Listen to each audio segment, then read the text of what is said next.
Hello, everybody. Here we are. It is a rainy day in Los Angeles, California. It's kind of nice.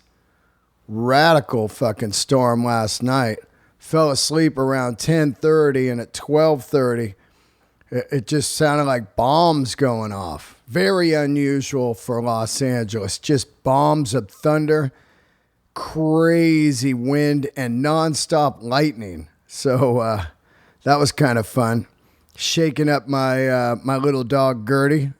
If you haven't heard or seen in the photos, I do have a beautiful French bully named Gertie, and adopted her a couple months ago, and she is just definitely a life changer for me. I want to give a shout out to the great Rose Flower Frenchies for letting me adopt her.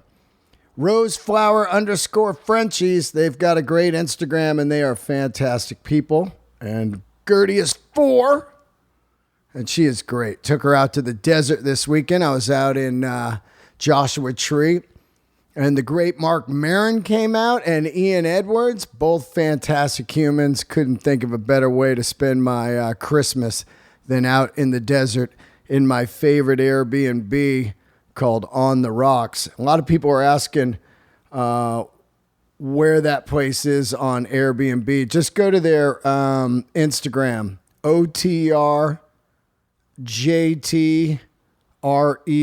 So it's On the Rocks J Tree. OTRJTREE. And that's not an advertisement. I love the place. And if you're looking to decompress and get shit out of your head, or just get away with a loved one or your little dog, go on out there. Anyway, here we are. Thank you for tuning in. Fantastic guest today. Another comedian. Great way to wind down the year. 2 comedians back to back. Last week we had Jim Norton, and this week we have somebody very special, Brian Holtzman. And I talked about this with Brian on the episode, but during the Showtime Comedy Store documentary, there was a segment done on this comedian, Brian Holtzman, and tons of people were emailing me going, "Hey, man, who's that guy? Never heard of him. Yeah, is that guy new? Who's the Brian Holtzman guy?" He got a very, very cool showcase in the middle of this documentary series that was on Showtime. And it felt good to have people finally see some of the hidden gems of the Comedy Store. Of course, you're always going to hear about the big stars down there, but there's other people that work at the Comedy Store every night. Not just myself. There are tons of comedians in the paid regular rotation that you may have not heard of that grind it out all the time. And it's great once in a while when one of those people get showcased in something, because then it's almost like they're this overnight star. And in Brian's case, he's been at the Comedy Store for 25 fucking years. He's seen the people come and go. He's seen the pretenders. He's seen the people tap out. He's seen the people come from the bottom and go all the way to superstar fame. He's been there 25 years. Started in San Francisco, which was, I had no idea, which is even cooler to me. Open micing around San Francisco, decides to move to LA and go for it. That's the kind of story I love to hear. It's like, all right, I got to get out of here. And I need to go jump into the river if I'm going to mine for gold. If I'm going to be the real deal, if I'm really going to do this, I'm going to go to LA or New York. And that's what he did. And he's got a great podcast called Dead Air, and he's a fantastic friend. I love this man. He loves motorcycles, and it's a great episode.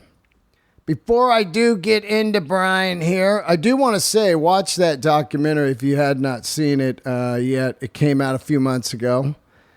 And it's very cool.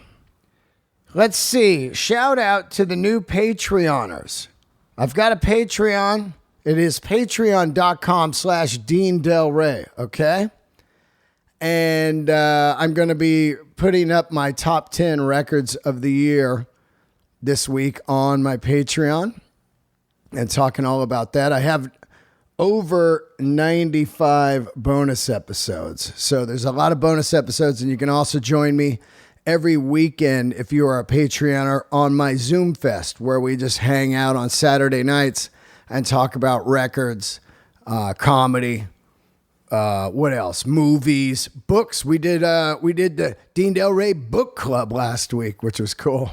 So patreon.com/Dean Del Rey. Paul Jones, thank you so much. Bumping it up. I love you. Jack Stevenson and Damian Harshbarger. Those are the brand new Patreoners. Those are the heroes. All right, I guess that's about it. Before I do go, this episode is brought to you by my fantastic optical sponsor. Everybody asks where I get all my glasses from. I go to Optical Connection, and they have an Instagram, which is Optical Connection. They are in Los Angeles, but they will ship anywhere.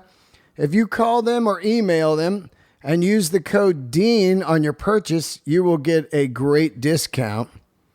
Like I said, they'll ship anywhere. Optical Connection. They carry my favorite brands, Blake Kuwahara and Jacques-Marie Maz. So if you're always wondering where I get my glasses, I get them at Optical Connection, and they will ship anywhere. Got a great Instagram. They got a great website. Visit them. Let's get into it right now. Here we go. Have a great week. See you Wednesday on a new episode of The Grail, my other podcast. And I love all you guys. Here he is. Candles Are Lit with Mr. Brian Holtzman.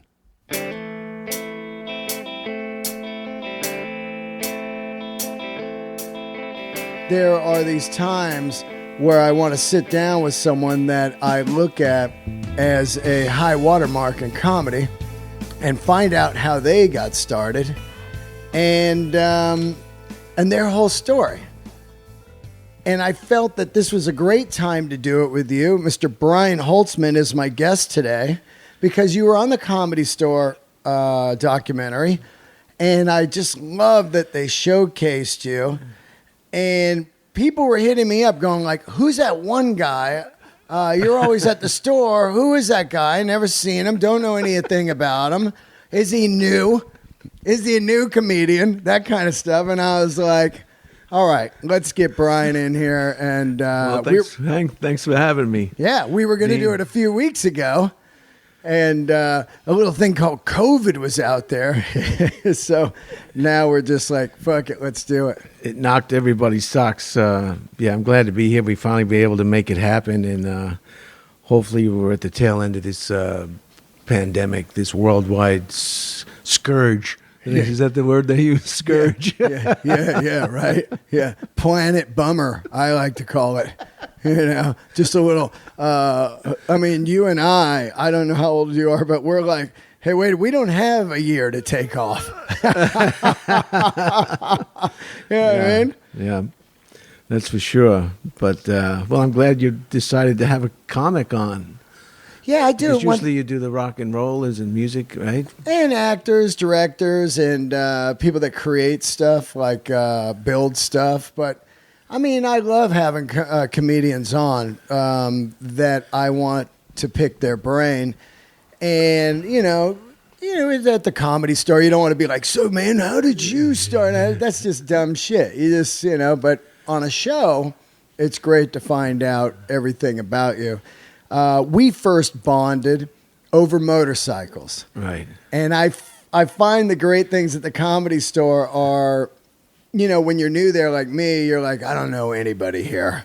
And then somebody goes, hey, I like AC/DC. And you're like, okay, that's one of my guys.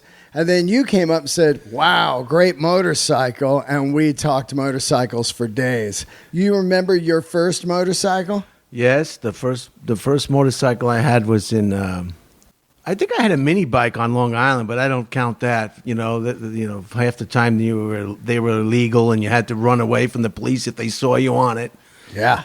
And but my first, I guess, real motorcycle was in Okinawa. Whoa. I had a 125 in Yamaha Enduro. Yeah. And I got around on that, and then was that an RD? An Enduro? Was that the RD model? I wouldn't. I'd be guessing. Yeah. I want to be truthful. A lot of people are afraid to say they don't know. No, nobody wants to say I don't know today. It seems, right? Yeah, I know it all. I was like, hey, dude, we got a thing called Google here. You were wrong. Sometimes I'll be totally right on something I think in my mind. It was so long ago, and then people go, "Hey, asshole!" Here comes that email. Oh yeah. And we all have friends you'll never hear them say, "Oh, I didn't know that." Yeah. I didn't know that. How many friends do you have that you'll never ever hear them say that? And it's kind of weird. It's disturbing. How could you know everything about everything?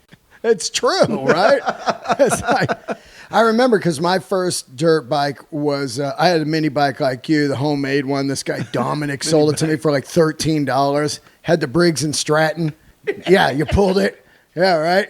And this shit caught on fire because gasoline would be pouring all over the place. But yeah, I had one of those. And then I got a Yamaha RD, and then and it blew up. And then I got a Suzuki RM. And those are the kind of dirt bikes we grew up on back then, the fun stuff. Right. With the knobby tires. Yeah. And the kickstart. Yeah. And two-stroke. Yeah, I believe it was. It's safe to say that. Yeah. Yeah. And Yeah. But it was just great to get around and on a motorcycle on Okinawa. Just a beautiful island. And actually, I had two. One of them I think was stolen, and then I replaced it with another Yamaha 125. I guess it was. Yep.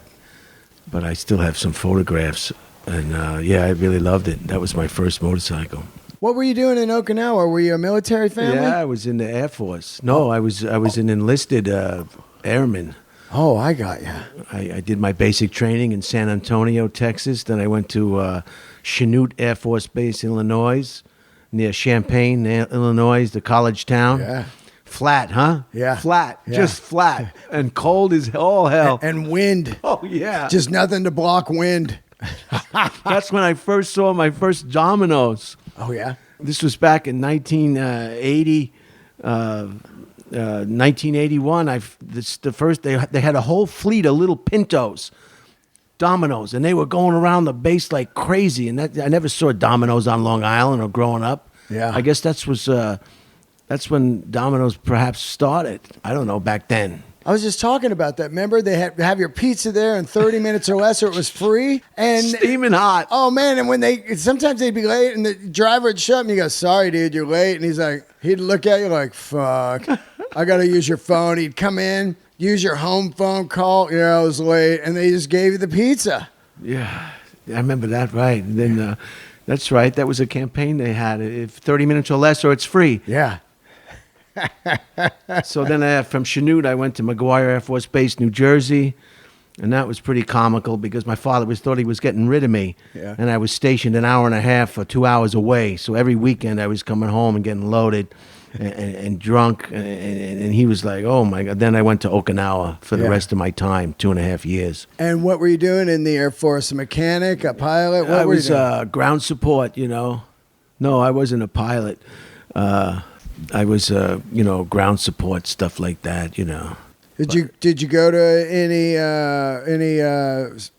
any wars or anything? The biggest thing that happened while I was in from December 2nd, 1980. I was in basic training when the news came that John Lennon had been shot, and it was just horrible news. Wow. If you could pick one person that you would never want to be taken from us, it was the equivalent of John F. Kennedy. Yeah. That's the magnitude of that assassination. Oh my God. Yeah. John Lennon. Yeah. I mean, the peace, love. I mean, And the creepiness of that. The guy earlier asked him for an autograph, then came back and shot him. Oh my God. So I was in basic training. That was December 1980 when that happened. or early 81, but it was, I remember the drill instructor told us that. And so I was in Okinawa for 2.5 years. And the biggest war that was going on, I think, was remember when Korean airline at 007 was shot down, and they were all scrambling for the black box. They wanted to know what happened. Yeah. And the Russians wanted that box, and we wanted that box. And I was up in Misawa in northern Japan with the F-15s, and they would scramble. And that was the biggest thing. And I think Ronald Reagan was the president at the time. Yep. And it was that one, and I think Grenada. Oh, yeah. Remember when they went to Grenada to rescue some college students or something? Yeah, I forgot about that. But otherwise, it was peaceful. Nothing like right now. Now and since the whole thing started, Desert the Storm. first Gulf War. Sometimes you lose count of all the. It's a permanent war. Unfortunately, that's the way it looks. As I was growing up, I thought that everybody had learned their lesson from Vietnam. Yeah. I thought that was a chapter that they had closed. They had no intention of closing any chapter. Yeah. It's like that damn book that you wish wasn't true. George Orwell's 1984. Oh, yeah. It's a carbon copy. The troops are doing good in the north, and we're making strides in the south. It's and the flat screen TVs that we all have now. Yeah. It's just and now with the word police. Oh my God. And they're even book police now. I don't know if it's true. They're canceling some place in California. I don't know if it's they don't want the students to read Catcher in the Rye. Yeah. They don't want books they want to wipe out history. It's like they want to wipe out. Yeah. I'm doing a bit about it right now. It's like they're trying to erase our past. It's like, look, we were shitty in the past, but don't erase it. Just educate people. Maybe you don't like this or that, but this is the past, and you try to gloss it over. And most of it's all, just white man being shitty, So they're like, we got to get rid of this. So you watch a movie, and they're like, well, what happened there? It's just all glossy. Yeah, they want to whitewash everything. They don't want to learn from it. It's just a different time. The place over in Africa where they sold the slaves, that's like a monument, just like the Nazi concentration camps. Yeah, they didn't level those. They didn't whitewash that. They want people to learn from it. Yeah, but in this country, it's like it's my way, the highway. It's one of the biggest events of the country, the Civil War, and it was, they just want to wipe it out, and it's too bad. It's like they don't want any culture. They don't want any culture. They just kind of grab the culture. American Airlines at LAX had this beautiful floor art, with, I guess it was too risque. It was like a Roman type thing on the floor. Yeah. And they had to remove it. It's like they don't want any culture. They just, I have. They're going to start taking out the nude sculptures from the Louvre, and next thing they're going to get rid of like all the paintings and all the everything. We're going backwards. You know what I mean? It's like I grew up in the 70s, and so did you, and we had All in the Family. We learned from that. Right. I always say, like, Carol O'Connor, the Archie Bunker character, said he did that character to let you see how dumb you are. Exactly. How dumb you are. Instead of being George Jefferson's friend, you're just dumb. And it's an amazing thing to think, how the hell are we completely behind that now, backwards?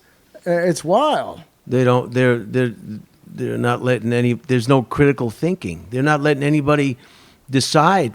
They want to decide for you. Yeah. They're like, this is bad. It's like, what do you say? It reminds me in the 80s when they did the PMRC labeling of the records. Yeah. Oh, right. Yeah. The parental discretion. Yep. And they labeled the records, and then everybody wanted the ones with the sticker. Right. Not the sticker. It's like, I mean, if you squish everything, people are going to seek it out more. Exactly. In Okinawa, the first thing they told us when we got there is don't drink the Bron. Bron. It's cough medicine. And it's full of codeine. Oh. And the first thing they said is don't go off base and buy, because in Japan, it's not like in America where you need a doctor to sign your prescription. You can just go into any drugstore and get whatever pills you need. Speed, up, down, Wow. cough medicine. You don't need a prescription from a doctor like here. Yeah.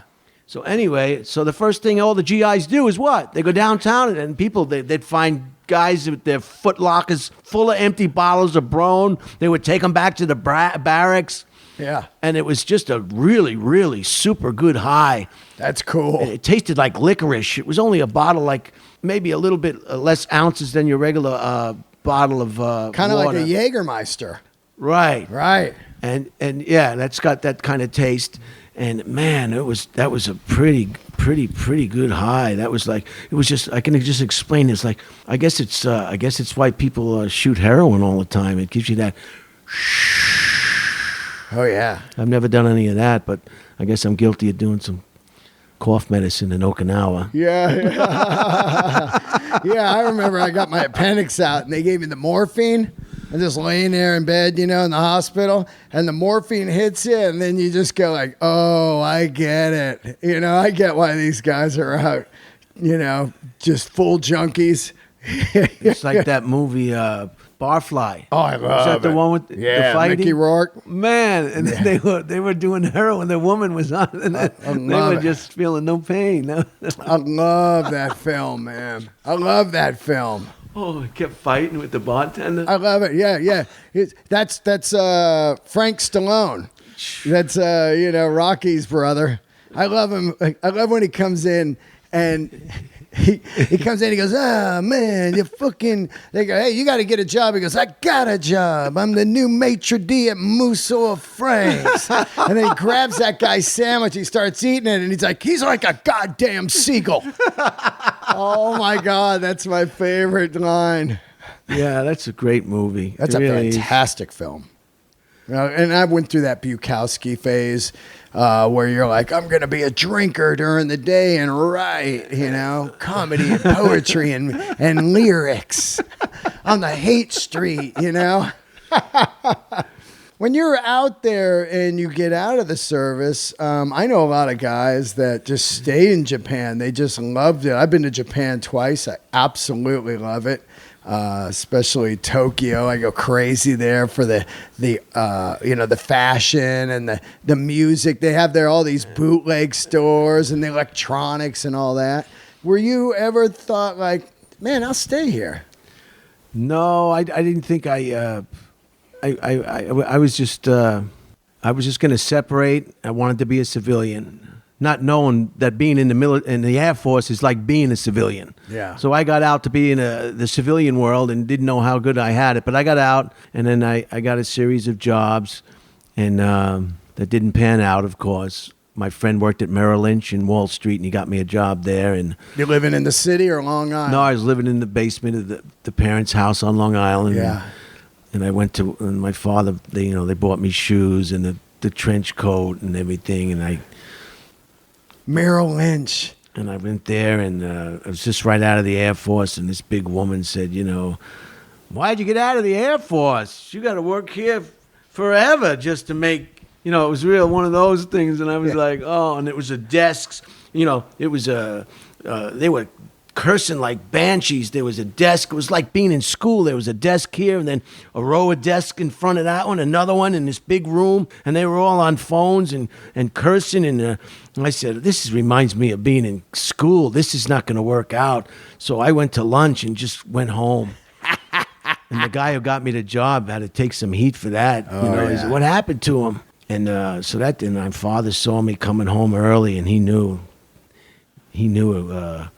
there was a problem whenever you come home early, Yeah, especially back then.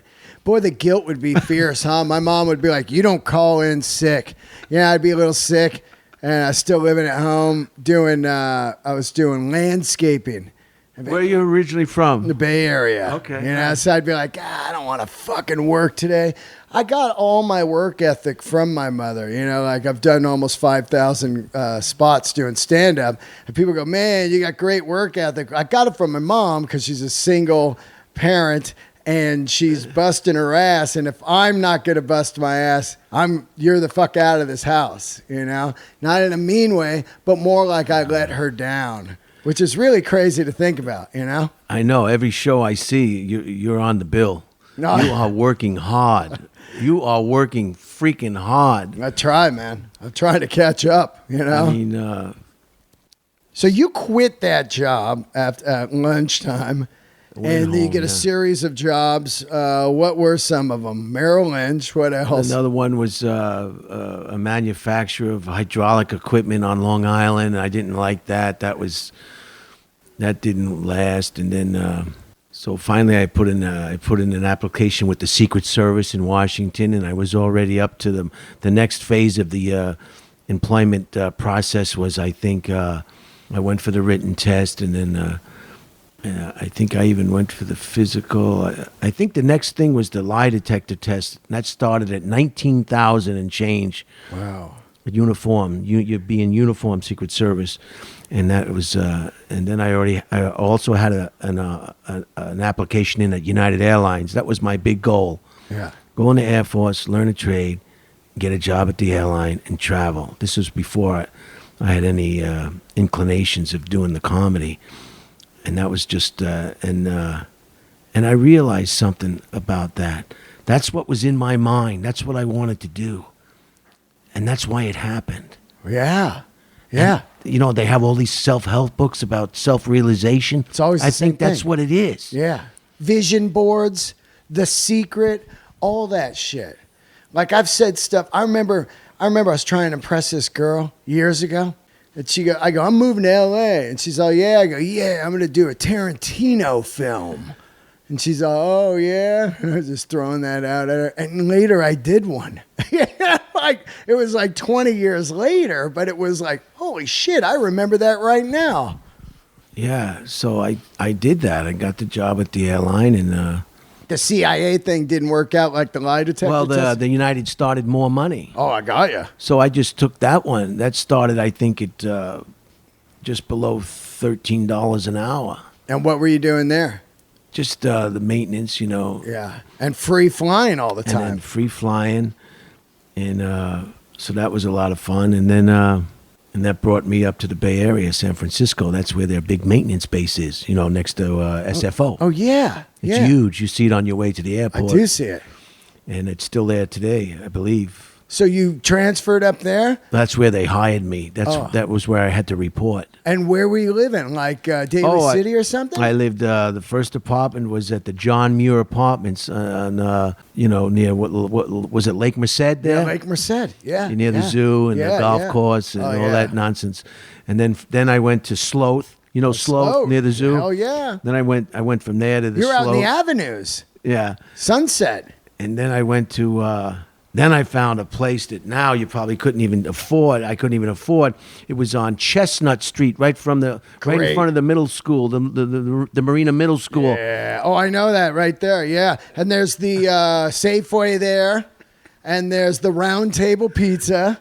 That whole little area there. You turn the corner there. Oh yeah, man. And that was sweet. It was a furnished studio with a Murphy bed that came out of the door with a. It was $550 a month. What a neighborhood, dude. What a neighborhood. My favorite in San Francisco.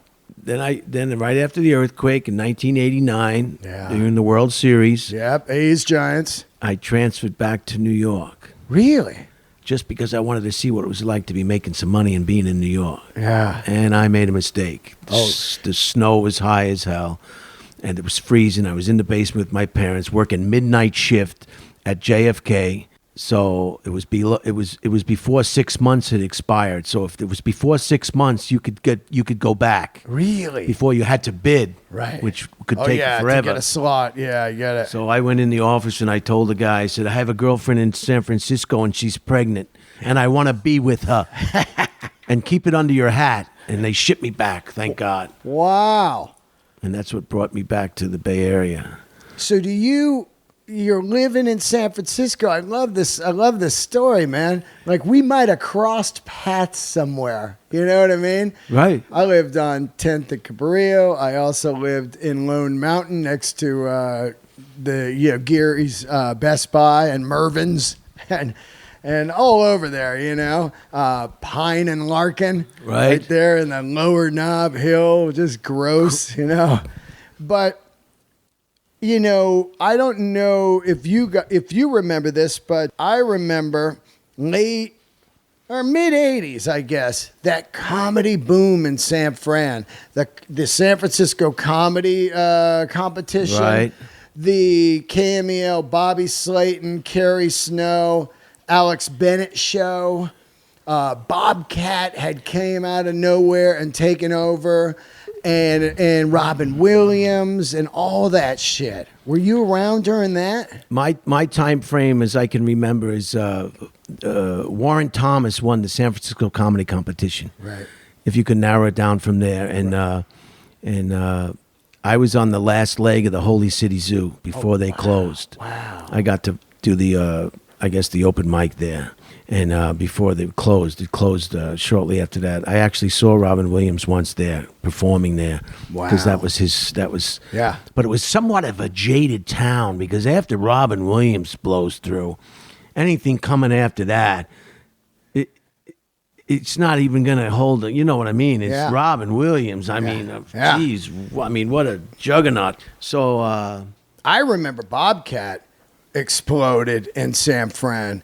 And there was this kind of thing like nobody knew. I didn't know till later that he started in Boston, and he, that was a character he did. But, there was this myth that, this homeless guy's doing comedy and he's fucking killing it. And you're like, homeless guy? I got to see this, And I followed him a lot. I saw him shoot a special. I saw him play multiple nights at Wolfgang's and all over. And he hosted the New Year's Eve with Nirvana and Pearl Jam at the Cow Palace. Oh, he was huge. He was huge. And I remember the Alex Bennett show. My brother Jay used to come from work because I got him a job with an employee recommendation form. And my brother Jay, he would go and sit in and watch the Alex Bennett every morning after he got off from United. Yeah. So you get transferred back to San Francisco. Right. And where do you get the fire to start comedy? Do you start in San Fran? I love this. Yes. I got the spark from when I was on Okinawa. I took a speech class. And there was two Far East News Network people on television who deliver the news for the Far East Network, for the GIs, and they were in the class, and I figured they needed an MC for the dinner that we're going to have at the end of the class, and they picked me to be the MC. Wow. And I said, that was kind of strange. Why didn't they pick the professionals? So anyway, it worked out well, and I just said some things about each of the students that I remember from the class. And they gave me a picture that I have still today, and that's when the seed was planted. Wow. Before that, I remember HBO On Location? Absolutely. With the little brick wall, the small intimate room? Yep. I watched that, and I always thought that was neat, but I never made a connection that I would be doing that someday. Yeah. You know what I mean? All I wanted to do was get a job at the airline and travel. Get a job at the airline and travel. And even, I wasn't like a Jerry Seinfeld who knew what he wanted to do when he was like 12. Right. Yeah. Or 7 or 8. I mean, what a leg up is when you know what you're going to do. Yeah. Like baseball guys. Yeah. Football. Just violin aficionados or whatever. And so then I went to San Francisco, and I went to the Holy Zoo, and I sat there, and I didn't go up, and then I finally, there was a place on California Street called the Rose and Thistle. Remember that? I don't, but I know the neighborhood well. And then, of course, I went to open mic on Sunday evenings with Hutch at the Punchline. Absolutely. They still do that. He put me up at the end, kind of late. Yeah. And that's your first time?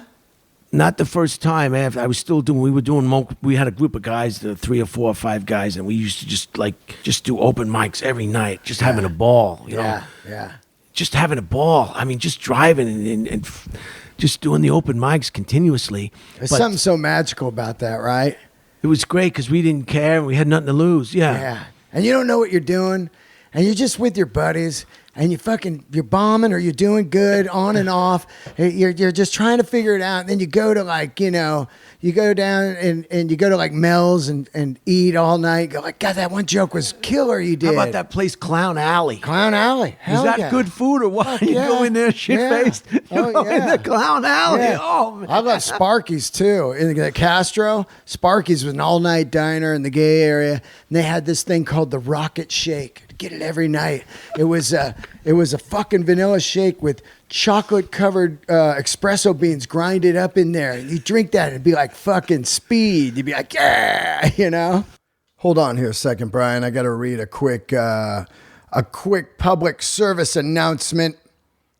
Are you having joint ache, anxiety, finding it hard to sleep, especially towards the end of the year here with all the holiday, COVID, all that stuff crashing in on you? You're going to want to get some CBD. I'm talking about pure, clean, third-party tested CBD, and no better than CBD Lion. All right? CBD Lion. They've got it all. I use the full spectrum tincture. 8,000 milligrams. Sleep like a king. I am telling you. They've got 60 milliliter and 120 milliliter bottles now. Big bottles. And they've also got the topical stuff. That's what I use. The lotions on my neck. I've been telling you about that for about a year now. They got the CBD edibles and gummies, bath bombs, all the CBD stuff you need. Use the code DEAN for 20% off. Don't sleep on this. You can use it over and over. You can keep using my code. It does not burn up. And you can use it on multiple items. CBDlion.com. Don't get that 7-Eleven junk. Get the real clean stuff. CBD patches they got now. They got the hemp flower. All the stuff. They got stuff for your pet. I got to get Gertie some pet CBD. Let her sleep nice and quiet. No snoring with the CBD, Gertie. You heard that. Pet tinctures. Topical's my favorite, though. It's a roll-on. I rub it right on my neck, on my bottom of my feet. Old man style. Anyway, CBDlion.com. Use it. It works. I'm telling you, I've been rocking it for a year. Use the code DEAN, CBDlion.com. All right. Anyway, Brian. But San Francisco at that time, I think, was kind of cliquish. The same people were getting all the gigs. It was hard to break in, They don't want a novice per se, They had Tree, remember Tree? Tree one. You're one of the very few people I know besides Marin that talks about Tree. I talk about Tree all the time. Tree, and there was just a group of guys that got Bob Rubin. Yeah, he was a big one on Alex Bennett. Yeah, and they had it on lockdown. They didn't want any new guys in, right? Oh, it seemed that I figured I wasn't gonna try to. So that's when I decided to come to Los Angeles and go to the Comedy Store and get it over with. Wow. Get it over with. Go to the Comedy Store. They'll let you know, and you can go on with your life. Yeah. And they wind up fucking my whole life up. Saying you're in. Yeah. Now, when you come to the Comedy Store, do you just take a day trip, a night trip down and do it, or do you move here? Oh no, I moved. Yeah. I moved. Yeah. From the Bay Area Yeah. and transferred with the United Airlines to Los Angeles.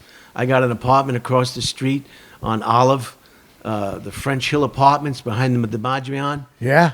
What used to live in there. John Mulrooney used to live there, and I figured I'd get a place close to the Comedy Store because that's where I'm going to be. And I left that place and moved into a garage. It wasn't going to happen. It took me 5 years. Right. To become a paid regular. 5 years, yeah. It took me 3, man. Now, before we get into this process, I want to find out what it was like back then, but your style, and I talked to somebody, it's Bill Hicks's birthday on Wednesday here, the 16th, and somebody said, who do you think would you think was like a Bill Hicks of these times right now? And I said, you. And the reason I said that was your style is very, very kick-ass outlaw and radical.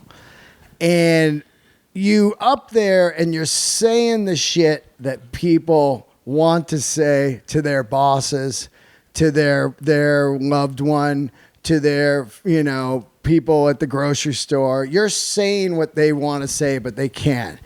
How do you get into this style? Are you that style out of the gate? Pretty much. The first thing I talked about up in San Francisco when I started, I talked about my grandmother. Yeah. And I just talked about my grandmother, how she was a woman that lived a real long time and kept saying every year, I'm not going to be here next year, and she was there next year. But anyway, yeah, that was just the way. I always thought that the comedy was more or less a conversation, and the truth is funnier than I guess fiction. Is that what it is? Yeah. And I always get fiction and nonfiction mixed up. So that's, I don't, and a lot of times I second guess myself. Why can't I be like the other comics? They make it look so easy. You just go up there, you tell them what you know you're going to tell them, and you get the hell off, and everybody's happy and everybody loves you, and I have to run out the back of the building. After my performance, there's a part of me that's like, did you really fucking say that? Are you fucking kidding me? Who's going to, but that's, I don't know how to, I guess you just have to, it's gotten me this far doing it like that, so I'm not going to change it now. No way. And you can't change. It has to be organic. Yeah. And whether I'm doing it right or wrong, or who knows, it's just. I love that about you, though, because you come out of the gate. What you're saying is your style, your voice. And a lot of us, when we start, I remember when I started, there was, 2,000 Daniel Tosches. These guys at the open mics had the cardigan sweater on and their arm crossed like this. And, right. And the way he would stand, and they'd be like, and the point with the finger, and the really, too much, that kind of thing. And then there became a bunch of Bill Burrs with the arm on the mic stand, like, I'll just rest here. And even if you're not sounding like Burr, now you look like Burr because you're doing that. There were these people that they would gravitate towards. So right. It's amazing to think about that you found your voice right out of the gate. Now, did you ever act like that on your jobs or anything? The way you do comedy? Well, yeah. I've had most of my working career. I'm retired now. I retired finally on July 30th. No more day jobs. Yeah. No more getting sent home. Yeah. No more getting held out of service. No more getting Article 15s. Every job. I got fired from Burger King. Really? My first job, and my sister was the manager. There's three type of people that get work. People that can't get a job for whatever reason. People who get a job and they never poke up they just go through their whole career without a problem. Yeah. They show up, they do their job, they go home, they don't cause any waves. And then there are people like me, that get the job and that are complete fuck ups the whole time. Yeah. I mean, I lost questioning authority. Well, you just can't say what you want to say to people. You can't, you especially today. Oh yeah. And just every damn thing. Everybody's running scared. Yeah. So and a lot of it is my fault. I'm not saying it's not. I've had my whole working career has been. I remember going to the Comedy Store and almost telling Hart, the bartender. That was one of the reasons why I could not give a fuck on my comedy, because I had my J job. Yeah. I had nothing to worry about. I could say whatever and the Comedy Store let me say whatever the fuck I wanted to say. You had your parachute. Yeah, Like, heck yeah. I don't care if you're going to give me a TV show. I don't care if I'm going to be in the movies. I've got this gig over here. So now you've got this freedom to be the ultimate artist on stage, because a lot of people alter their look, their sound, their material, right, hoping they get the agent, hoping they get the manager, hoping they get in the fucking game. And you're like, fuck this game. Either I do it like this or I don't. And I probably went too far, because if you go too far or you go off the beaten track, then you may not get the agent. You may not, the Comedy Store was the only thing, letting me conduct myself like that, Yeah. But and you didn't have to leave your day job. The comedy's just at night. And Yeah. she was in the beginning. She would give me a spot every single night of the week. Wow. So it could only, Dean, it could only get worse. It couldn't get any better. Yeah. It could only get worse from the get-go. Yeah. And I often said that to people and to myself. It's not going to you can't get any better than every night of the week. Fuck. And they used to post a list in the OR for the whole week. Yeah. And I got to see Mitzi, and that was an experience to just hit it off with her. But yeah, I just try to talk to the people, and it probably comes off as angry sometimes, but I prefer passion. Yeah. I believe that too. Because anger wears off, and people can see through anger. Yeah. If people can see if you're pretending to be angry, or you're embellishing, or you're doing OA. OA? What's that? OA is when somebody in your own life is giving you any kind of business or something. You just tell them you're OA or don't OA. OA is overacting. Oh, I got you. Yeah. Easy on the overacting, buddy. Yeah. So I try to keep it because we all have friends. We see how they talk. Yeah. And then they're different around other people. I get it. You know how people talk when they're around people that they can talk. It's horrible what they say. You know what I mean? Yeah. I mean, it's just. So I figure, and they're adults, and I want to treat them like adults. Yeah. I always felt like that too. I don't want to candy coat it. How could you be offended at 30 years old or 35 or 40? You're in the audience. How could you possibly be offended by anything? You've lived this far. You've seen, you've heard, you've watched, you've read everything, and something can still offend you. I'm like, man, I wish I could feel that. I wish I could feel offended on something. I couldn't even imagine what it would be like. Like something comes out and you go, wow, that offends me. Like, what? Really? Yeah, it's like you may not like the joke and you may not like it and you may even think it's offensive, but to get angry and to start, standing up and having shouting matches with the performer, it's a lack of critical thinking. It's the whole essence of comedy is to pull somebody's leg. Yeah. The whole thing. I feel like people forget, because we're humans in there, that they're at the comedy show. And I've said this a million times. You wouldn't be at a movie theater and you see fucking Jack Nicholson kill a guy, and then you stand up and go, I can't believe it. I'm offended. He just killed a guy. It's a fucking movie. You wouldn't do that. This is the same thing. You're in a place of performance. And whatever the guy's going to say, unless he left the side door and murdered someone, it's a performance. It's true. If you take it verbatim and you take it serious, in my case, I don't think you're going to find it funny. Yeah. It's simple as that. Yeah.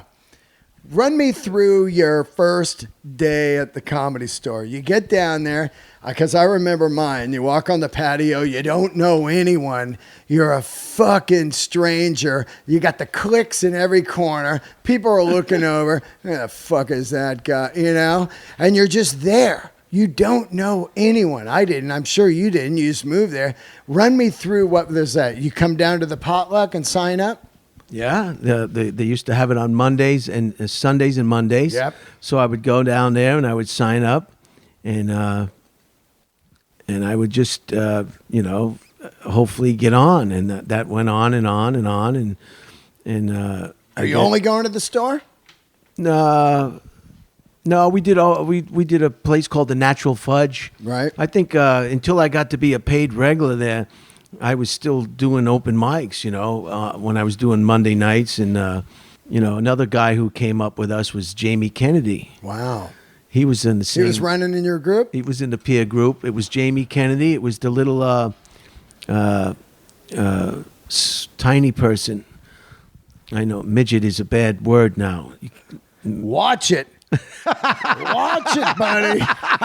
Watch it, What do they call Holtzman. it? What do they call it? What's the new word for tiny? Small. This little person? The guy from Seinfeld, you know, the little, I don't want to say midget, you know. Yeah. You know, we're so conscious now today with every word. You can't even say fat. You Yeah. can't even say fat. Yeah. Fat is derogatory now. Yeah. And they got us wrapped tight, you know. So remember- Danny Woodburn. Yeah. James Tripp and Al Berman and Jamie Kennedy and Cynthia Levin and Ben Wilson and even Felipe. Felipe Esparza. He was down at the Natural Fudge. Oh, that's cool. How many years ago is this? And RuPaul, you know RuPaul, love it. Oh yeah, you know everybody. You know Drag racing, RuPaul. Yeah, him and Sanchez do a podcast together. Yeah. He was part of that coming up, and but what happened was I was up in the belly room doing a Don Barris show, and Mitzi. I was hollering about something, and Mitzi was in the back, and I was saying some things about her and what have you. And when she saw me then she said, when he goes up on Sunday evening, give him 10 minutes. Wow. So then I started on Sunday and Monday doing 10 minutes. Wow. And then it still took me 5 years for her to pass me. She kept saying, no, clean it up or come back. And one time I went back to her and just got right in her face and said, "Come on, how is that?" Yeah. I mean, well, I don't know. I can't make them. I mean, they're laughing. I don't know what else to do. Yeah. I'm killing here. You want me to pay? You know? But finally, she did pass me, and that was, and now it's fucked my whole life up. No. I've been there now over 25 years. Yeah. I remember the first time seeing you. Nice. There's these guys, Brody, you, Brody. Michael Costa, also a little less coming at you, but still kind of that flavor. But I remember I was in the, this is when I come there 11 years ago. It's a ghost town, you know. Well, I had some, So the main room would be like 5 people on a Saturday night by the time you're going on. And I hear this guy, I'm in the hallway, I hear this guy yelling. I go, oh, that's got to be a fight. I got to go see this. You know what I mean? I got to go see this fight. And I run in there, and it's you. And you're fucking killing these 5 people. And I'm like, oh, who is this guy? And you had this great hair. You know what I mean? And you're up there like, I don't fucking care. I don't care. You think I care? Yeah, and I was like, oh my God, this guy's amazing.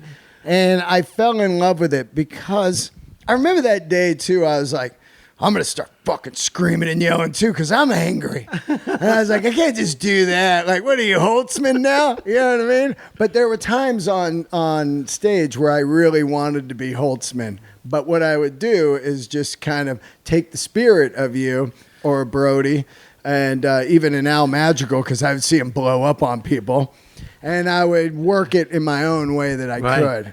But I immediately fell in love with it because I was like, man, this is so fucking cool. And the freedom and the artistic stylings of you and Brody were just so fucking great to me. It was just freedom. I always thought, like, is this guy even writing? I knew you were because there was excellent jokes in there. Right. But it really did feel, like you said, a conversation, and it felt like just super organic. So how do you write? I have talking points, and I notice I have a better show when I don't write down, let's say 1 to 20, and I say I'm going to say this, I'm going to say this, I'm going to say this, I'm going to say this next, I'm going to say this next, I'm going to say this, and I'm going to close with this.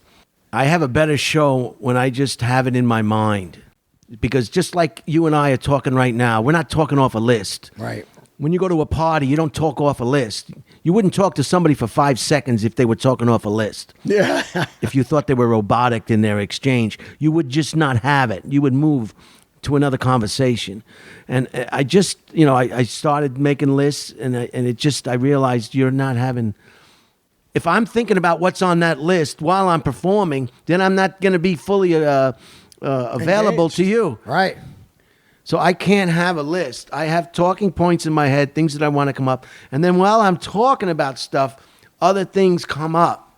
And the best things or the best jokes and the best lines, even if you can't remember them after your show, are the ones that are spontaneous and organic. Totally. That come from, like we're talking right now. We're not thinking about what we're going to say. We're just saying it. Yep. So it's not really a good way to work. I wouldn't recommend it, because if you go on television or anything, they're going to want to know exactly every single word that you're going to say. Yeah. Which can be kind of nutty for me anyway. I'm afraid it won't come out. I guess I could, a funny joke is a funny joke, whether it's organic or not, but it's a different thing. Yeah. I do believe that a person, and I envy the comics who know how to do that. They Yeah. go down 1 to 20. All the jokes are killer, and those are the guys that you see, like yourself and what have you, who do TV spots and continue to do and grow and grow and grow, because that's what people want. They want consistency. Yeah. You got to have consistency, and I realized that. I remember after going and seeing Dead and Company, Grateful Dead's new version now, that I just threw the list out myself too, and just took on comedy in a jamming format. I know all the bits. I'm going to forget some of them, and I might do one twice by accident, but I'm just going to jam this comedy set. Here it is. Right. Let's fucking walk on stage and see what happens. And it's scary as shit, but you feel alive. It's exhilarating. Isn't It is. You feel alive. We'll just give it another try, see how it goes. Yeah, yeah.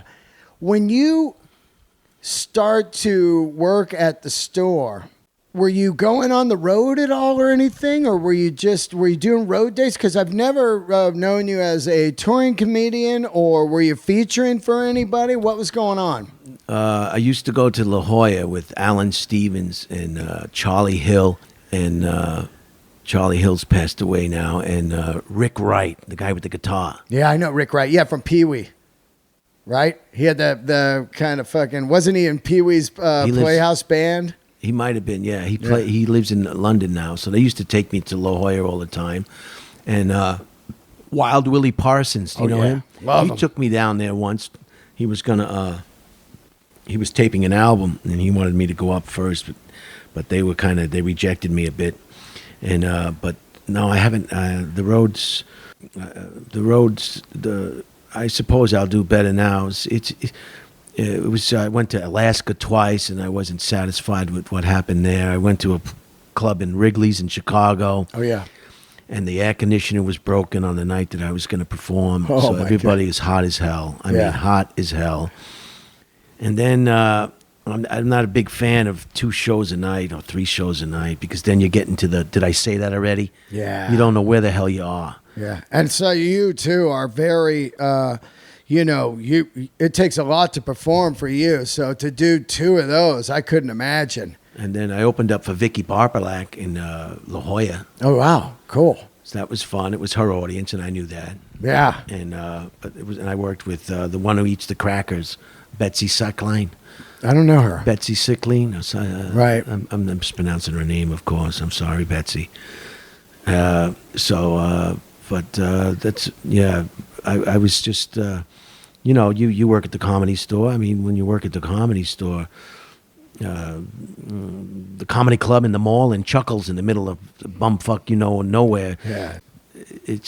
Perhaps it's not the same. It probably can't be the same. So I didn't have to go. I was fortunate. I didn't have to go on the road because I had the day job. Right. I didn't need the money, and I didn't have to, and I was getting spots at the Comedy Store. So it was, I was blessed by this Mitzi Shore. That's amazing. Now, were you were any managers or agents sniffing around? I had a manager once, Rick Siegel. He's the guy that was involved with that the Greek wedding. Remember that? Yep. Yeah, my Greek wedding. That Yeah. controversy where he sued one of his, or he wanted some money from one of the. Right. I don't know how that panned out, but that was for a minute. He signed me right after the Latino Laugh Festival. I went there once, and with who was running it at that time, the Mexican fella. What was his name? And then I went to a Showtime, HBO. I think did a Aspen Comedy Festival. Oh, killer. I went there once to support. Sometimes they want to push a client. So in order to give that client a show or showcase him, they need some other minions just to make a show. Right. So yeah. I was a minion as far as I know. Yeah. Sometimes it's still a good opportunity. My brother Jay came, he rented a car and he drove there. It's nice. And we had a good time. That's where I met Hurricane. Yeah. Is that his name or? Oh, Earthquake? Earthquake. Oh, yeah. Hurricane. Earthquake's the one that got me my start. Earthquake? Yeah. He's a nice guy. I did a fucking movie with Ice Cube, and Earthquake, Garrett Morris, and Michael Collier were in the film. And they're comedians, And What was in? So you're SAG after then? Oh yeah. Good for you. And it was it was called The Long Shots. It's a true story about the first girl ever to play Pop Warner football. She's a quarterback. Yeah, true story. Wow. And we were these bleacher guys, and we'd throw in dumb jokes like, she looks like she got it in the nuts. We're just riffing for 2 months out in Shreveport, Louisiana, shooting this film. But Earthquake, I didn't know who he was. So I said, what do you do? He goes, oh, man, I do comedy. And I go, oh, I never heard of you. Like, I love comedy, And he's like, well, come see me. I went and saw him. He fucking destroyed. And I said, I want to do comedy. He started laughing. He goes, dude, you're too old. Is that what he said? Yeah. But he was just, But after a little bit on the movie, he saw that I was riffing on the script. Right. And he goes, I think you can do comedy. When you get home, look up an open mic and just fucking start doing it. And I got home and I started doing it. So wild that, Up in the Bay Area? No, I started at the Comedy Store, dude. Oh. Very good. Fucking walk into there, just brutal. That sign up, people are fucking slugging each other. Alex Moore was in charge of the sign up. He told me when he used to do it, he'd ride a bus 2 hours. And he said a guy got stabbed on the patio because someone cut in line, to sign up. You would sign up, and then you would find out if you were on the next week. That's how they did it for a while. Yeah. Yeah, that was something else. Yeah. The fucking, I love that you were on the Comedy Store documentary. Were you nervous when they shot that set? No, not terribly. I had definitely. I always have a little bit of butterflies right before, and then as soon as I open my mouth and the first thing comes out, it's get it on. Yeah. But of course, you're a little bit. I had to. I think Bill Burr brought me up one time, and and the crowd was packed. I'm not used to that. Right. And it's packed house. Yeah. Packed house. See, when I come to the club, there's nobody there. Everybody's gone home, and there's no line outdoor. Yeah, you did the last spot. Yeah, so it's a whole different experience when I came early. Yeah. There's a line out the door all the way in front of the Comedy Store, almost to the driveway at Takana. Yeah. The Katana, Katana. And it's just like, wow, this is how it is, huh? Yeah.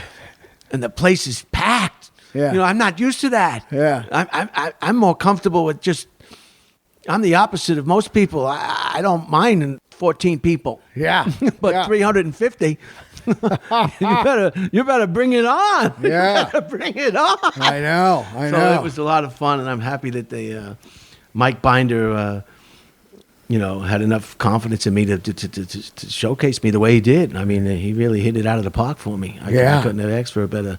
Did he give you the set? You can get the set from him. No, I haven't. You should get it and put it on. Is it a DVD? Well, they can send it to you, email it to right, you, I could and ask we him can put it up on YouTube for you. because somebody told me I should get a link Yeah, link. to send Yeah. people. Totally, man. Or what we should do is put it on YouTube. Have you YouTube, what YouTube? get like your YouTube channel going. I don't know if I want to show anybody. Yeah. It's Pretty fucking good though, man. It's pretty fucking good. But I still have that bit of like. I get you. Did you say that? I hear you. But what are they going to take from you? Your retirement? Oh yeah. Yeah, we're going to take your retirement. But it's just this pandemic is just another curveball. Yeah. Life is full of curveballs. I would like to do a tour, like me, you, and a couple other guys. Just go out and do like 10 dates, you know? Dudes that are like 50 plus. You know, that the industry is always like, they're in their 50s, you know? And just go out and fuck I don't know who says that. That's one of the things that attracted to me about comedy. You didn't. Same here. You didn't have to have any kind of. It wasn't about looks, and it's not about age. Yeah, that's what I thought when I saw you, because I was watching these guys before I started, and I go, well, fuck, man, these guys are in their 40s. Shit, I started at 44. This would be great. And then all of a sudden, you know, you're working and you're going like, hey, nobody's looking at me. I'm fucking doing good here. You know what I mean? I'm working, but you know, no bitterness or anything. That's what I love about this era. Like you have a podcast, I have a podcast. You can make your own path now, right. And thank God it's not the old days where you had to listen and rely on the industry. So now, To pick and choose. yeah, I mean, look at dude. What are you saying? Like, if Rodney Dangerfield was unknown and he came in and started murdering at the store, you'd go like, well, he's great, but, you know, he's older. You know, I mean, it just doesn't make any sense to me. Look at Don Rickles. Yeah, Don Rickles. You know, even all the guys I was watching when I started, Burr was in his 40s, Maron, Louis, you know, Rogan. But they, of course, I was dumb. They've been doing it 30 years. Right. You know, it's like, I was just looking at That's an industry trick. They always want to make everybody seem like they just started. Yeah. They don't like to come and say that they've been in the trenches for 25 or 30 years. You know, Yeah. they want to make it like but there are some quick burners.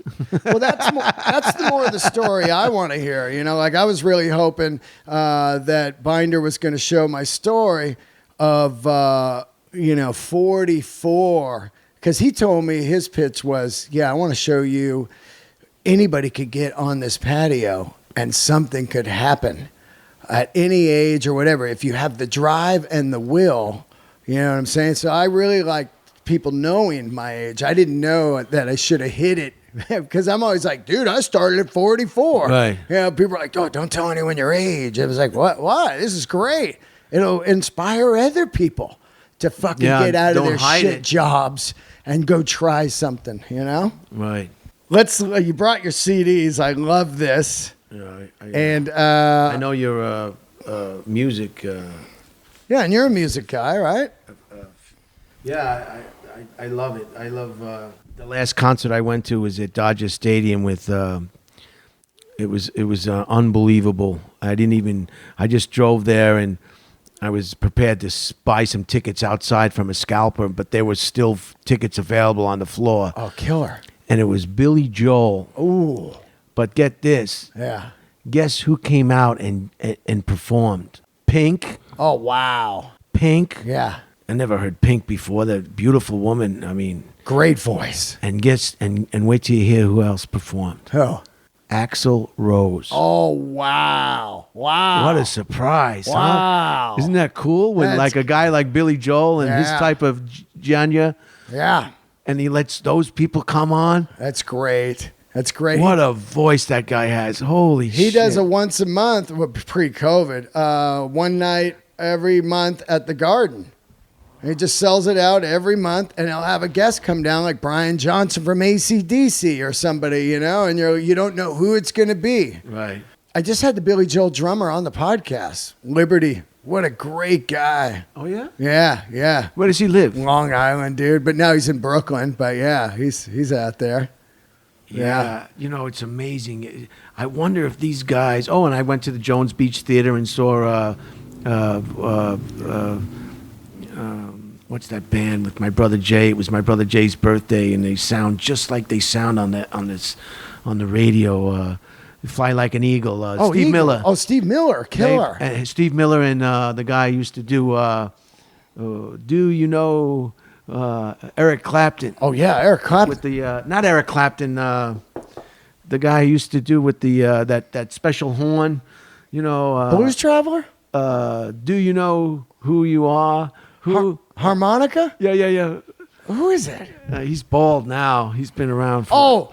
Oh, wait, you mean Peter Frampton? Yeah, Oh, yeah, with the voice box. Wow, wow, wow, wow, wow. Peter Frampton and Frampton's great, huh? Yeah, he's still rocking it. So this one is this is the one I saw. They made a movie about this guy, Rodriguez. Oh, that's so great, man. That's a great film. Holy shit. Yeah, I don't... Finding Sugarman or something? Yeah, this is the guy. I bought both his albums off the Amazon. What a great... I love that you still got CDs. You got a CD player in your car? Yeah. Really? Man, my computer doesn't have CD player anymore, you know? I used to just slide it in there and stream it into the fucking speakers. Now, no fucking CD drive, you know? Oh, they don't make them anymore? Not in the... You got to buy it separately, you know? And they don't come in the new cars. CD players? Nope. Why not? They're just gone. They're phasing them out. Well, how are people... Just streaming. Everybody streams now. Sirius XM. Oh, they're just doing away with the whole thing? Yeah. Now, what do you think about people say that the LP, the vinyl, sounds better than... is that true, you think? Yeah, definitely. I think there's a couple things. It depends on what system you got. But it does take one thing out of listening to music. It takes the ADD out of it, where you put the vinyl on. ADD? Yeah, people now have ADD, so they put a song on. I want a different song. Oh, right. Oh, I see. Yeah. They got a million songs, so they're just fucking jumping around, and they're never taking in the full experience. What about reel-to-reel? I love that used to be big in the Air Force on Okinawa. Yeah. They would buy the reel-to-reels with the Bose speakers. Oh, yeah. Hell yeah. Sick. Reel-to-reel is primo, man. And my buddy, Tracy Guns, has a reel-to-reel, and he got some off eBay, like, Eagles Long Run, on reel-to-reel. It's fucking wild, right? It's great for parties. You just keep it going, right? Yeah, just keep it fucking rolling. That's where I was introduced to Rush. Rush. I love Rush. Did you see the documentary? What happened? No. Oh, you got to watch that. Somebody in high school told me to listen to Rush, and I thought they meant Cream. Oh, yeah. Cream is great, too. So I got introduced to Cream in high school, but Rush is what they were talking about. So I didn't get into Rush till I was in Okinawa. The guy was a big Rush fan. Oh. And, man, I couldn't believe 3 guys were making all that sound. 3 guys. I know. Tom Sawyer. I love that Moving Pictures record. You need to watch the documentary, Brian. You need to see that. You are going to love it. All right? I got some rap here. Run DMC. Oh, yeah. Eazy-E. Hell Eazy-E. That'll pump you up before you go on stage. Oh, yeah, right? Hell yeah. NWA. Love it. I love it. Another Rush. Yeah. Tina Marie. Remember her? Shit, I remember Tina Marie. Rick James. I got this guy at work made this one for me. Rick James, dude. How great I met him at the Rainbow once. Oh, yeah? I love pretty, that Cure album right there. Oh, man, that first song. That. Ooh. Isn't that nice? Oh, I love that album right there. I got that CD right there still floating around somewhere right here. This is some classical stuff. Yeah. Black Sabbath, Paranoid. Pearl Jam. Black Sabbath. Riot Act, great record. Beethoven, Elvis. Grateful Dead. I had somebody burn this. This is Terrapin Station. Oh, that's my favorite. Terrapin Station. My favorite Dead song right now is Terrapin Station. That's a great record. Are you Deadhead? Oh, Dead is great. Yeah, it's just wonderful. Wonderful music and melodies and songs. Right? Yeah. NWA. Yeah. Here's the other Cold Pack. Yeah, Rodriguez. That's great. Maybe I'll listen to that on the way home. He really is great. I mean, it's timeless. He only made like 26 tracks or something, or unlimited. He's a big star in Africa. Yeah. Well, I mean, he's like, Maybe I did see the movie. I'm not sure. oh man, But you got to yeah. watch that Rush movie. I'm sending that over to you. Jeez. What do you got, Zeppelin there? That's got to be Zeppelin or AC/DC right there. I knew it. Look at The that. Doors. Yeah. Red Hot Chili Peppers. Yeah. These damn CDs, they just don't seem to last. Oh, I you know what? I got some. You've come over. I'm going to give you a couple CDs today when you leave because I've got I'll some. take them. Yeah. Pink Floyd. Oh, what one? Oh, Wish You Were Here, You Were dude. Here. That's a smoker. Oh, Dead Go to Nassau. That's a live one. That's great, dude. That's a great one, man. Yeah. I love it. I love it. It's too bad about Jerry. He died too young. How old was Jerry? He wasn't that old. 52, Yeah, he dude. was young, What man. the fuck? You know? He liked his Yohao powder. What do they call yeah, it? yeah, Man. yeah. Remember they had a story that I don't know if it's I don't know. He had a big briefcase. Oh yeah, he got busted in Just- Golden Gate Park. Remember yeah. that? In his white Rolls Royce. He's just in there nodded off or something. Remember that? It was all over the Chronicle, San Francisco Chronicle. Jerry Garcia arrested. And, that was heavy. My friend Marcos from Okinawa, he said he saw Ozzy Osbourne once in the airport with just a shopping bag full of cookies. Oh,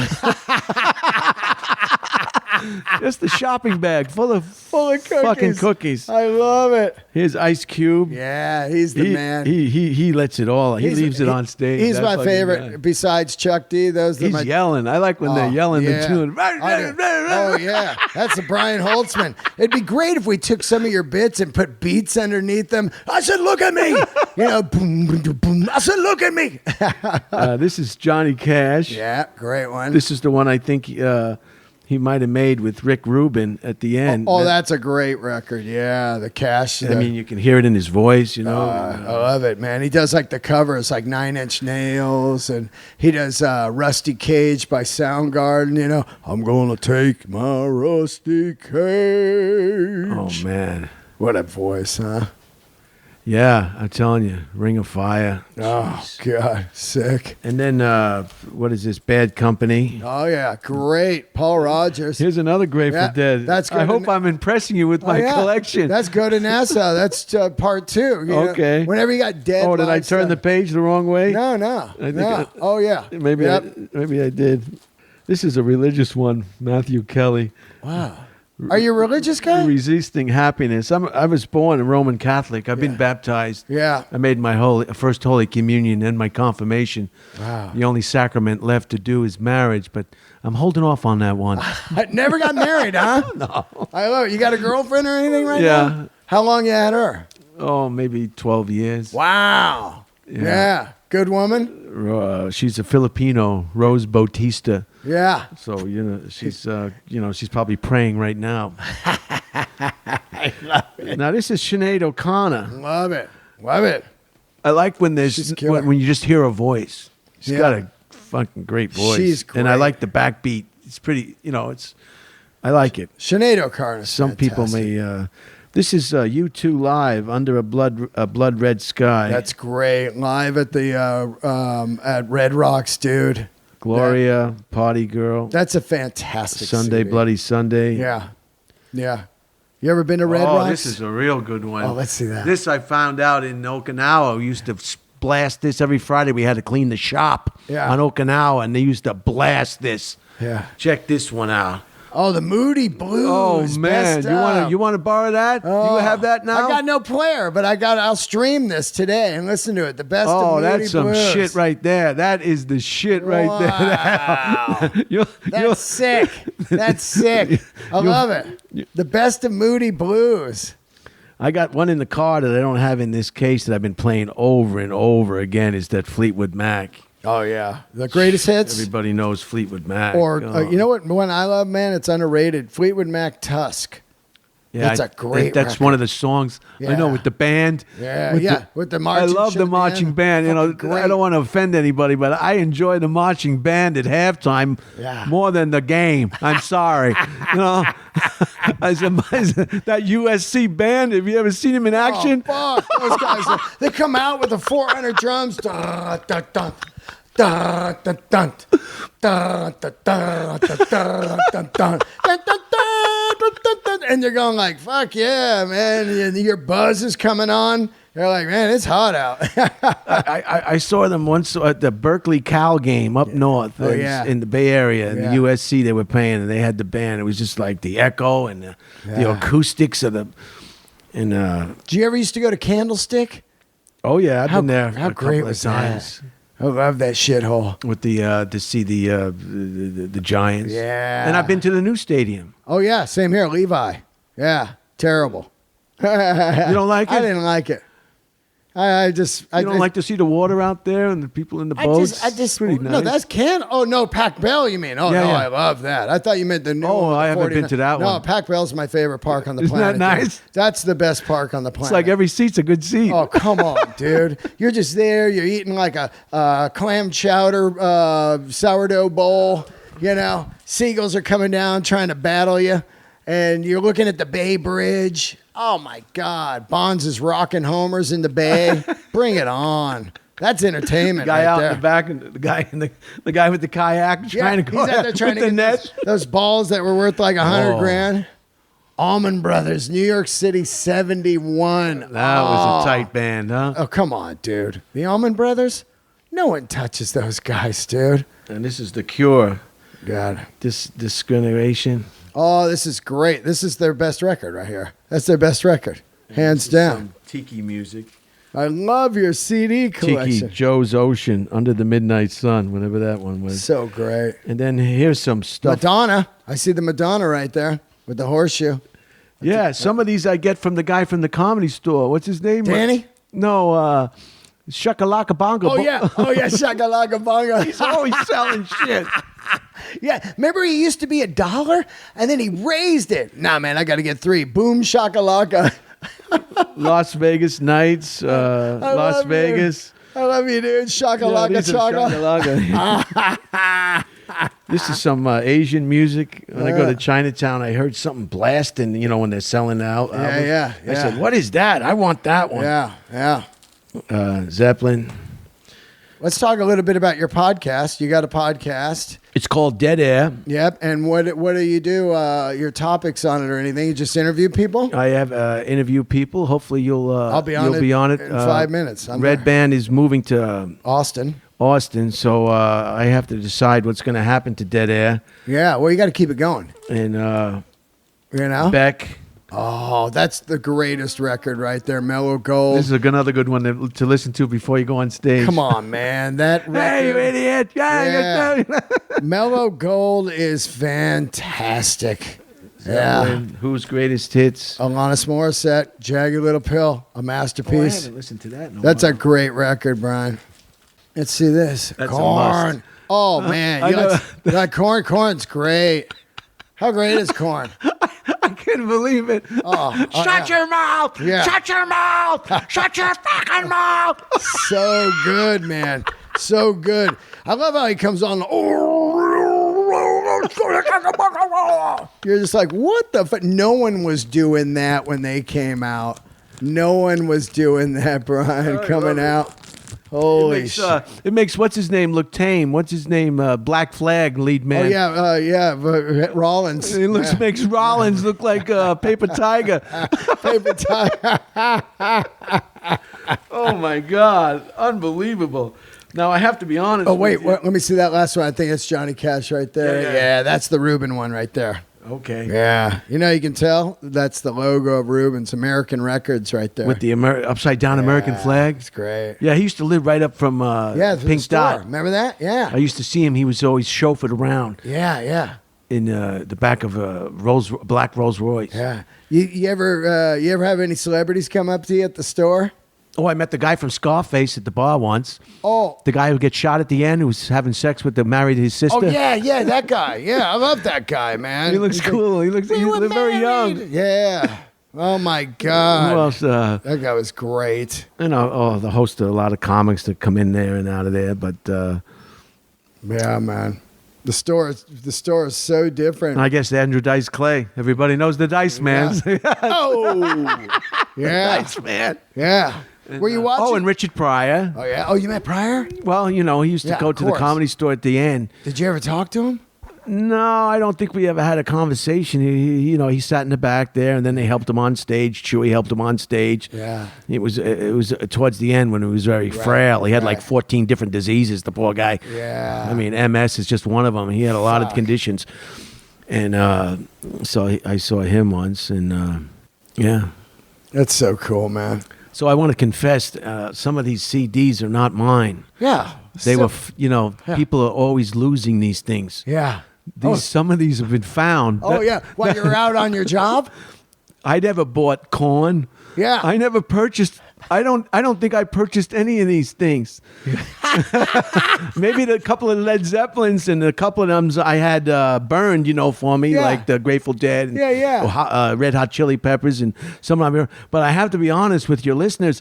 I didn't steal it, but I found it. Wow. That's why you got to put your name and everything and a phone number. You'll get it back. Anyway, that's why it's such a wide, but it's all things I like, and you like them too. Yeah, hell yeah. But what a good find. what a good collection, 'Cause huh? You could have just been out there and found Village People or something. Disneyland. Yeah. I mean, I like the Village People, but I'm saying you got a great collection. What a ground score.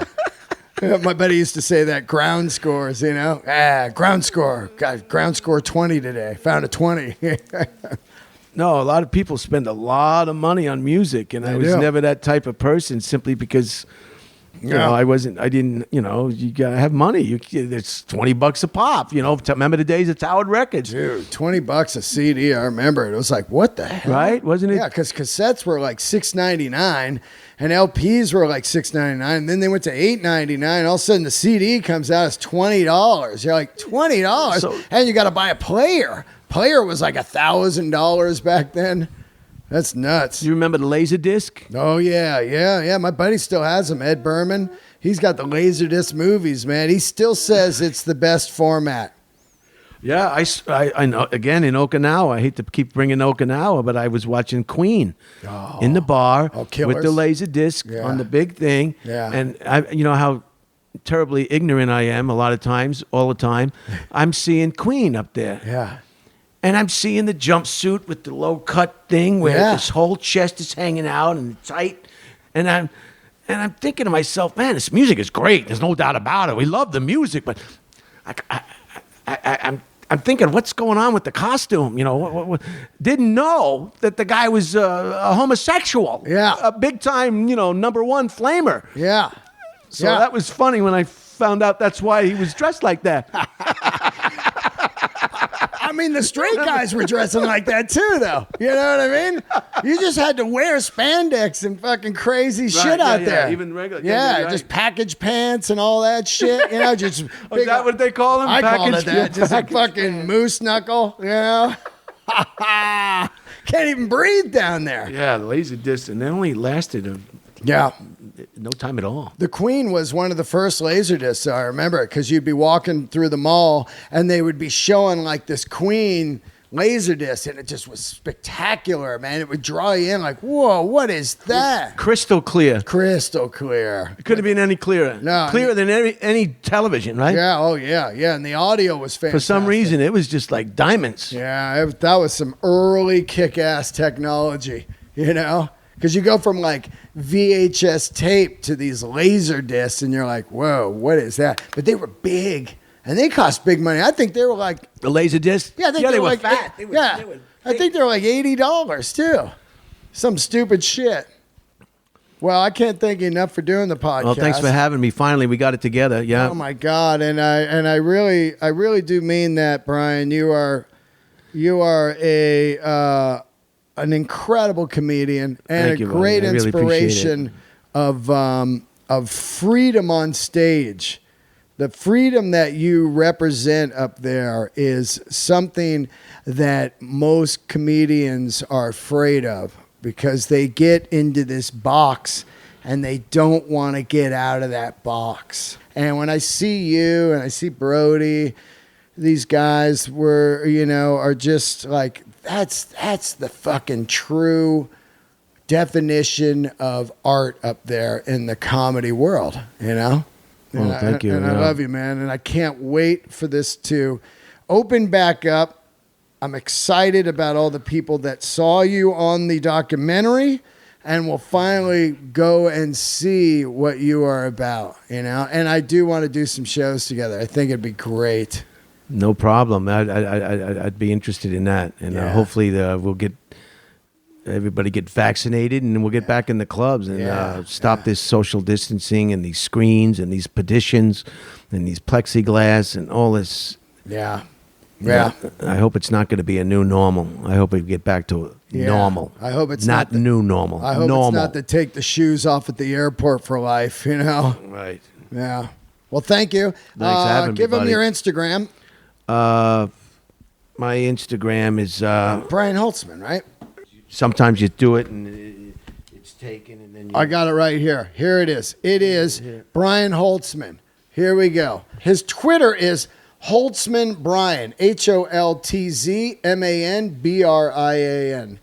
Holtzman Brian. His Facebook is Brian Holtzman, and his Instagram is Brian Holtzman. And his podcast is called Dead Air. Dead Air and Dead Air, and that's on the what is Red Band's network? Oh, you can get it on iTunes. You can get it on. You can get it on Spotify. You can get it on Libsyn. You can get it on SoundCloud, and I'll post it up in my feed. Yeah, it's called Dead Air, and we're up to episode. Tomorrow we're gonna have Sam Tripoli on. Kick ass. And it'll be episode number 45. Great. So it's kind of new. All right. Thank you so much. My pleasure. Thanks for having me, Dan. Candles lit. You want to get some tacos? It's time. Okay. All right. See you guys.